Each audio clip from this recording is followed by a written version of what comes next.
বিসমিল্লাহির রহমানির রহিম। আজ আপনাদের সামনে বুড়ো বীজতলার কিছু পরিচর্যা নিয়ে কথা বলবো। সাধারণত বুড়ো বীজতলা যে সময় বীজতলায় চারা থাকে, তখন অধিকাংশ সময় শৈত্যপ্রবাহ হয়। শৈত্যপ্রবাহের কারণে কিছু কিছু সমস্যা হয় বীজতলায়।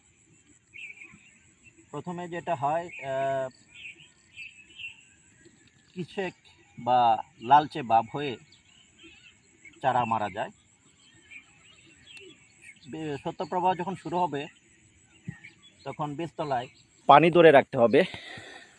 সন্ধ্যার দিকে টিউবওয়েল অথবা অগভীর নলকূপের পানি, গরম পানিটা ঢোকাতে হবে এবং সকালবেলা সেই পানিটা বের করে দিতে হবে। পানি দিতে হবে 3 থেকে 5 সেন্টিমিটার। তারা স্বচ্ছ পলিথিন দ্বারা ডেকে রাখা যায়। সকাল 10টা হতে সন্ধ্যা পর্যন্ত ডেকে রাখলে শৈত্যপ্রবাহের যে প্রকোপ সেটা কিছুটা কম হয়।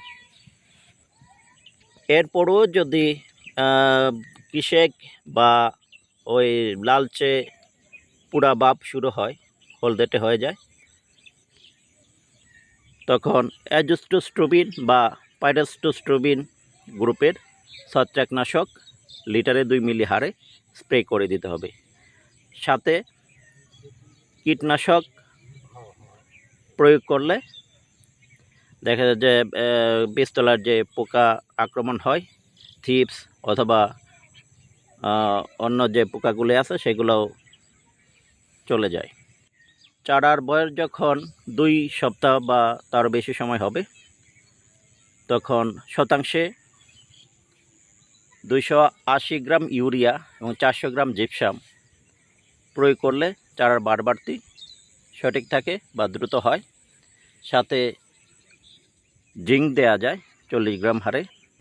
এছাড়াও 60 গ্রাম জিপসাম, 60 গ্রাম এমওপি এবং 10 থেকে 20 গ্রাম জিঙ্ক স্প্রে করে দেওয়া যায়। তাহলে কিসেক বা পুড়ে যাওয়ার যে প্রভাব সেটা দূর হবে এবং চারা লালচে ভাব কেটে ঘন সবুজে ভাব হবে এবং দ্রুত বাড়তি হবে। আপনারা এই প্রক্রিয়াগুলি সম্পন্ন করলে সুস্থ এবং সবল চারা পাবেন এবং সুস্থ সবল চারা ফসল উৎপাদনের জন্য বড় নিয়ামক।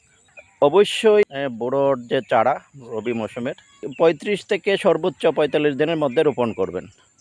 তবে জীবনকাল ভেদে 25 দিন থেকে সেটা শুরু করে সঠিক বয়সের চারা ফলন বৃদ্ধিতে সহায়ক হয়। ধন্যবাদ।